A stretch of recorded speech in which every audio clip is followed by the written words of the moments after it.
رضوی صاحب قبلہ کا اور فرحان بھائی کا بینگ صدر، یہ آپ کا شکریہ بھی ادا کرنا بہت ضروری ہے، اور آپ کو بتا بھی چکا ہوں کہ یہ صدارت بالکل نور حسین صاحب جیسی ہے۔ درود پڑھ لیجیے سارے باب یک جاؤ۔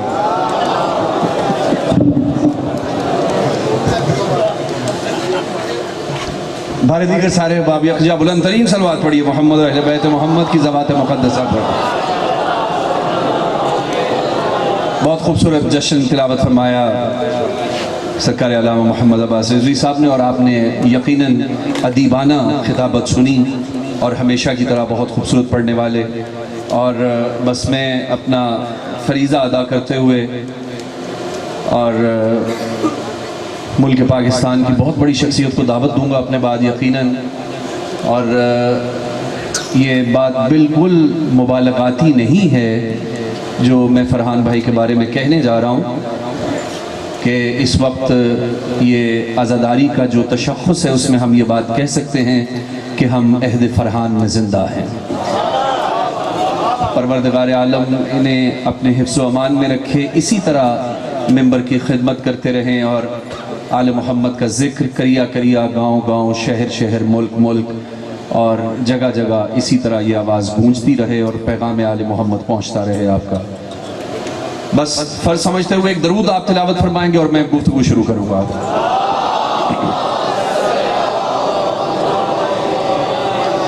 اعوذ باللہ السمیع العلیم من الشیطان اللعین الرجیم، بسم اللہ الرحمن الرحیم۔ الحمدللہ الذی لا یبلغ مدحتہ القائلون، اول الدین معرفتہ وکمال معرفتہ التصدیق بہ، وکمال التصدیق بہ توحیدہ، وکمال توحیدہ الاخلاص لہ، وکمال الاخلاص لہ نفی الصفات ذات عنہ، للشہادات کل صفت انہا غیر الموصوف وہو رب العالمین، المترف بربوبیتہ سائر الخلق اجمعین۔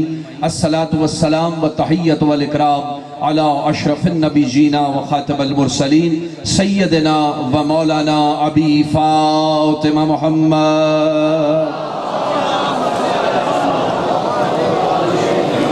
وأهل بيته الطيبين الطاهرين المعصومين المظلومين المنتجبين، أما بعد فقد قال الله سبحانه وتعالى في محكم كتابه المبين وقوله الحق، بسم الله الرحمن الرحيم، هو الذي أرسل رسوله بالهدى ودين الحق ليظهره على الدين كله، والصلوات بر محمد وأهل بيت محمد۔ عزیزان گرامی قدر، جتنے بھی احباب تشریف فرما ہیں، سب سے پہلے تو ظہور سرکار ختمی مرتبت آپ کو بہت زیادہ مبارک ہو، اور جس آیہ مبارکہ کی تلاوت کا شرف حاصل کیا میں نے، قرآن حکیم میں وہ آیہ مبارکہ 3 جگہ پر ذات احدیت نے ارشاد فرمائی۔ ارشاد رب العزت ہوا هو الذی ارسل رسولہ بالہدی ودین الحق، یہ جو رسول ہم نے آپ کی طرف ارسال کیا ہے، توجہ ہے، ایک بلند ترین صلوات اور پڑھیے۔ سرکار علامہ جعفر الزالوی صاحب قبلہ بھی تشریف لے آئے ہیں، انہیں بھی میں خوش آمدید بھی کہتا ہوں، جشن کی مبارکباد بھی پیش کرتا ہوں، اور بڑی خوش آئند ساتھیں ہیں کہ بڑے ہمارے احباب، بسم اللہ تشریف لائیے گا۔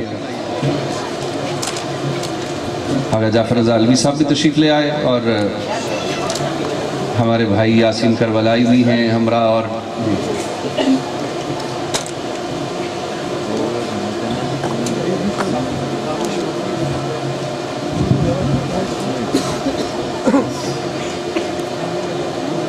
صلوات پڑھیے گا سارے احباب مل کر۔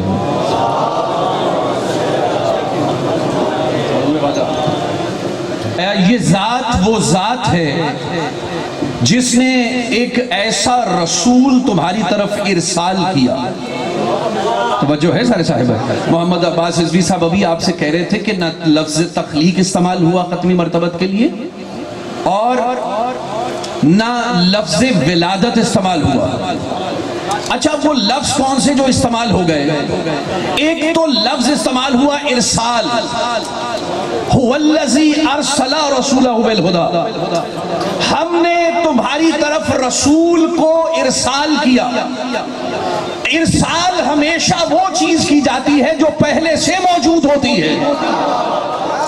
توجہ ہے سارے صاحبان فکر کی. بھئی ایک لفظ ہو گیا ارسال. خط کا ارسال کرنا تو یاد ہے نا آپ کو. بھئی اب خط ارسال اس لیے کیا جائے گا کہ خط پہلے موجود ہو. اچھا دیکھیے اب اللہ نے کہا هو الذی ارسل رسولہ بالہدی. یہ ذات وہ ذات ہے جس نے رسول کو بھیجا تمہاری طرف. یہ ذات وہ ذات ہے. اب میں پہلے سوال کر رہا ہوں, اللہ اپنا تعارف کروا رہا ہے کہ نبی کا؟ متوجہ کر رہا ہوں پہلے جملے کے لیے دوستوں کو. هو الذی ارسل رسولہ بالہدی ودین الحق. بھئی یہ ذات وہ ذات ہے جس نے رسول کو ارسال کیا. اللہ اپنا تعارف کروا رہا ہے کہ نبی کا کروا رہا ہے؟ یقیناً نبی کا کروا رہا ہے. پلٹ کے پھر کہا هو الذی بعث فی الامیین. اب جو دوسرا لفظ قرآن نے استعمال کیا رسول کے بھیجنے پر وہ بعثا ہے. ہم نے تمہاری طرف رسول کو بعث کیا, بھیجا. لیکن پھر کیا لفظ استعمال کیا؟ هو الذی بعث. یہ ذات وہ ذات ہے جس نے رسول کو بعث کیا. یہ ذات وہ ذات ہے جس نے رسول کو ارسال کیا. اللہ اپنا تعارف کروا رہا ہے کہ نبی کا؟ تعارف اپنا کروا رہا ہے, وسیلہ نبی کو بنا رہا ہے. یا اللہ کو چھرس کرنا چاہ رہے ہیں آصف جوہری آپ سے. بھئی تعارف اپنا کروا رہا ہے. یہ ذات وہ ذات ہے جس نے رسول کو ارسال کیا. یہ ذات وہ ذات ہے جس نے رسول کو بھیجا, باعث کیا. تو بھئی اللہ اپنا تعارف کروا رہا ہے محمد کے وسیلے سے. جب وہ اپنا تعارف محمد کے بغیر نہیں کرواتا تو تم اپنا تعارف وہاں جا کے محمد کے بغیر کیسے کرواؤ گے؟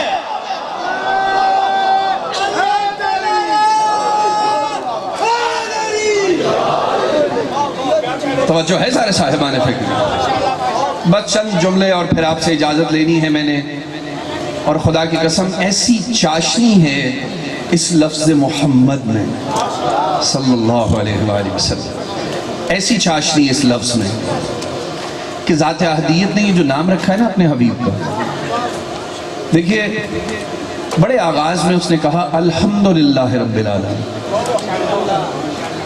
حمد ہے اللہ کی. ہم سارے ہیں حامدین, حمد کرنے والے. جس کی حمد کی جائے اسے کہتے ہیں محمود. بھئی ہم سارے حامدین, حمد کرنے والے, اور جس کی حمد کی جائے اسے کہتے ہیں محمود. اور جانتے ہیں محمد کسے کہتے ہیں؟ جس کی بہت زیادہ حمد کی جائے. بھئی ہم سارے حامدین, حمد کرنے والے, اور جس کی حمد کی جائے وہ ہے محمود. اور جس کی بہت زیادہ, محمد صلی اللہ علیہ وآلہ وسلم کے معنی کیا ہیں؟ بہت زیادہ تعریف کیا ہوا. بھئی حمد تعریف, اور محمد عربی کے معنی کیا ہے جس کی بہت زیادہ تعریف کی جائے؟ ہم سارے حامدین, اور جس کی حمد کی جائے وہ محمود. اور محمد جس کی بہت زیادہ حمد کی جائے. کہنے لگے اگر علی پڑھنے پہ آتے ہیں تو اسے بڑھا دیتے ہیں, اگر نبی پڑھنے پہ آتے ہیں تو اسے بڑھا دیتے ہیں. بھئی محمود یعنی کہ وہ خود, اور محمود کے معنی جس کی تعریف کی جائے. تو کیا بندہ اپنے خدا سے بڑھ گیا؟ یعنی محمد مصطفیٰ صلی اللہ علیہ وآلہ وسلم کے معنی یہ ہے کہ جس کی بہت زیادہ تعریف کی جائے, اور محمود وہ خود ہے. تو محمود جس کی تعریف کی جائے, محمد جس کی بہت زیادہ تعریف کی جائے, تو کیا میرا نبی اپنے خدا سے بھی بڑھ گیا؟ نہیں, ایسا نہیں ہوا. پوری کائنات مل کے جس کی حمد کرے اسے محمود کہتے ہیں, اور خود محمود جس کی حمد کرے اسے محمد کہتے ہیں.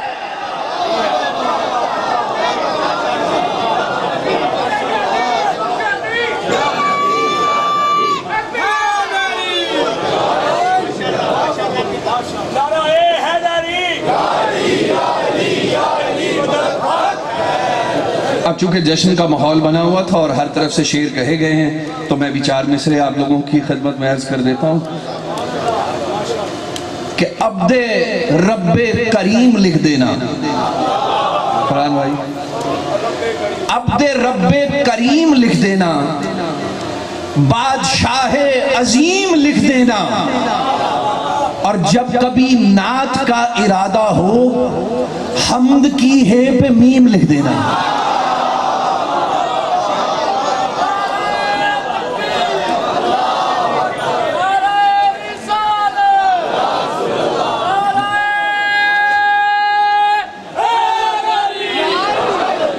عبد رب کریم لکھ دینا, بادشاہ عظیم لکھ دینا. جب کبھی نعت کا ارادہ ہو حمد کی ہے پہ میم لکھ دینا. تو بھئی محمد صلی اللہ علیہ وآلہ وسلم نام رکھا اپنے حبیب کا محمد. میں بار بار دہرانا نہیں چاہتا, تم پہ درود واجب ہو رہا ہے اور دل میں پڑھتے رہنا. صلی اللہ علیہ محمد وآلہ. اپنے حبیب کا نام رکھ دیا, ٹھیک ہے, اچھا. اور ایسا نام تھا کہ ذات احدیت نے اس سے پہلے کسی کا نام نہیں رکھا. میرے نبی سے پہلے یہ نام کسی کا نہیں ہے. اور چھپا کے کہاں رکھا؟ لوح محفوظ پہ رکھا. اور جب میں اس نہج پہ آتا ہوں تو تبسم قادری صاحب کے استاد گرامی کے مصرع ضرور میرے ذہن میں آئے کہ خدا کی غیرت نے ڈال رکھے ہیں تم پہ 70,000 پردے. 70,000 پردوں میں چھپا کر اسم محمد رکھا. اور جب میرے نبی ظاہری طور پہ ظہور کیا تو نام رکھ دیا. توجہ ہے سارے صاحبان فکر کی. یعنی جب ظاہری ظہور کیا میرے نبی نے تو وہ جو لوح محفوظ پہ چھپا کے رکھا تھا وہ میرے نبی کا نام رکھ دیا. اب میں تم سے پوچھنا چاہتا ہوں, جب محمد عربی دنیا میں تشریف لائے تو دنیا میں یہ نام کس نے رکھا؟ بھئی دنیا میں یہ کس نے نام رکھا؟ دو روایتیں ہیں, یا دادا نے رکھا یا چچا ابو طالب نے نام محمد رکھا. بھئی یہ نام تو تھا لوح محفوظ پہ لکھا ہوا, تو پھر دو باتوں میں سے ایک تو ماننا پڑے گی نا. یعنی ابو طالب کی نگاہ لوح محفوظ پہ تھی اور وہاں سے اسم محمد کو پڑھ رہی تھی. چونکہ نام رکھ دیا تو پھر مجھے جملہ کہنے دیجئے, جو 70,000 پردے چیر کے اسم محمد دیکھ سکتا ہے, کیا وہاں لکھا لا الہ الا اللہ نہیں دیکھ سکتا؟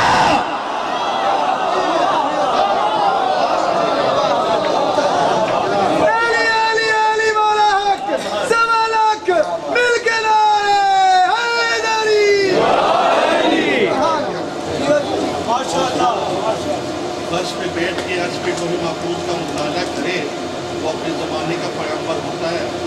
سبحان اللہ. جعفر رضالوی صاحب فرما رہے ہیں جو عرش لوح محفوظ کا مطالعہ کرے فرش پہ بیٹھ کے, اسے کم از کم اپنے دور کا پیغمبر ہونا چاہیے. اور حضور یہ بات میں نے ایک جگہ اسٹیبلش کی ہے پوری تقریر میں کہ آپ ایمان ابو طالب پہ بحث کرتے ہیں. یہ جملہ اس لیے جناب ابو طالب پر رک گیا, جشن تو میلاد تو سرکار ختمی مرتبت کا ہے, لیکن کیا کریں بچے کی مبارکباد بچے کو نہیں دی جاتی, بھائی ان کے بڑوں کو ہی دی جاتی ہے نا, تو ذکر اس لیے چھڑ گیا. لیکن میں نے کبھی عرض کیا تھا محمد عربی جب بھی کوئی کام کرتے ہیں نا تو کہتے ہیں میں اپنے چچا سے پوچھ کے بتاؤں گا. جناب خدیجہ کا پیغام آیا نا کہ ہمارا مال لے کے جائیے بیچیے دیگر کنٹریز میں سٹیز میں, تو کہنے لگے چچا سے پوچھ کے بتاؤں گا. خیر مال سیل آؤٹ کیا, واپس آئے. بڑی مشہور بات ہے نا, میسرہ سے بی بی نے عادات و خصائل محمد مصطفیٰ صلی اللہ علیہ وآلہ وسلم پوچھے تو اس نے فضائل پڑھنے شروع کیے میرے نبی کے. کہنے لگے عجیب شخص ہے کہ اگر ریت پہ پاؤں رکھے تو نقش نہیں بنتا, پتھر پہ پاؤں رکھے تو نقش بن جاتا ہے. ایک بدلی اس پہ سایہ کر کے رکھتی ہے, اگر کنویں میں تھوک دے تو پانی میٹھا ہو جاتا ہے. جب فضائل سنے نا بی بی نے تو کہنے لگی اب جا کے کہیے کہ شہزادی خود کو آپ کے نکاح میں پیش کرنا چاہتی ہے. اب گئے میسرہ اور جا کے کہنے لگے کہ ہماری شہزادی آپ سے شادی کرنا چاہتی ہیں. کہنے لگے چچا سے پوچھ کے بتاؤں گا. بھائی ہمارا مال بیچیے, چچا سے پوچھ کے بتاؤں گا. ہم سے شادی کیجئے، چچا سے پوچھ کے بتاؤں گا۔ کون کہہ رہا ہے؟ وما ينطق عن الهوى ان هو الا وحی یوحی، یہ خود نہیں بولتا، وحی الہی بولتی ہے۔ لیکن کہنے لگے ابھی تو وحی آئی بھی نہیں، تو جملہ تو اور طاقتور ہو گیا۔ بھئی قرآن آنے سے پہلے محمد جس کی اتباع کرے اسے ابو طالب کہتے ہیں۔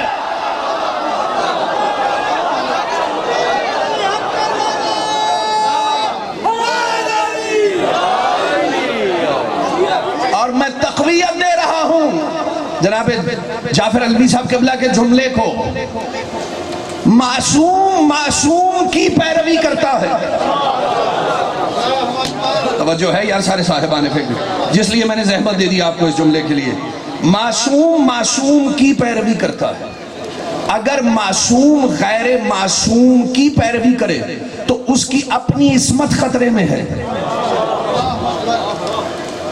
توجہ ہے؟ بس میرے دوستو، میرے عزیزو، آخری جملہ اور آپ سے اجازت۔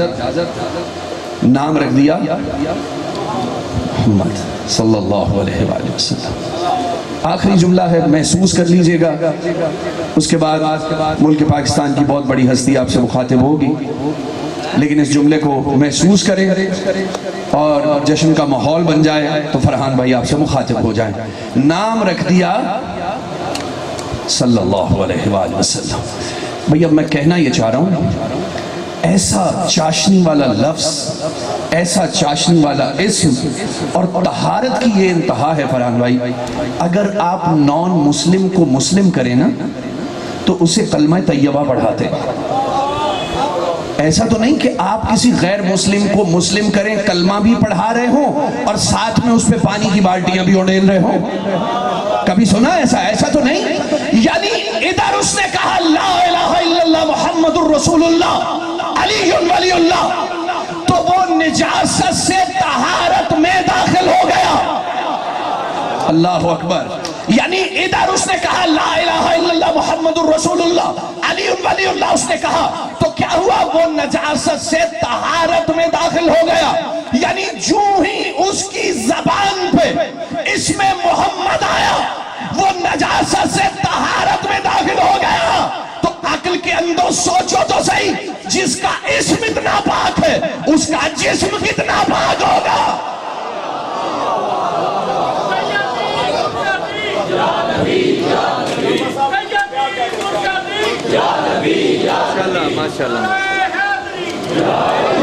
میری طرف سے بارے دیگر، ارے نہیں بس ابھی خود سنیں گے فرحان بھائی کو، اور بارے دیگر سارے احباب کو میری طرف سے جشن بہت زیادہ مبارک ہوں۔ میں پھر ایک مرتبہ ملتمس ہوں جناب فرحان علی وارث صاحب قبلہ سے کہ وہ آئیں اسی انداز میں جس طرح اس کائنات میں گونج رہا ہے یہ نام ان کا، اس ذکر کے صدقے تو وہ اسی ذکر کو آغاز کریں اور جشن سے آپ مخاطب ہو جائیں۔ سید فرحان علی وارث صاحب۔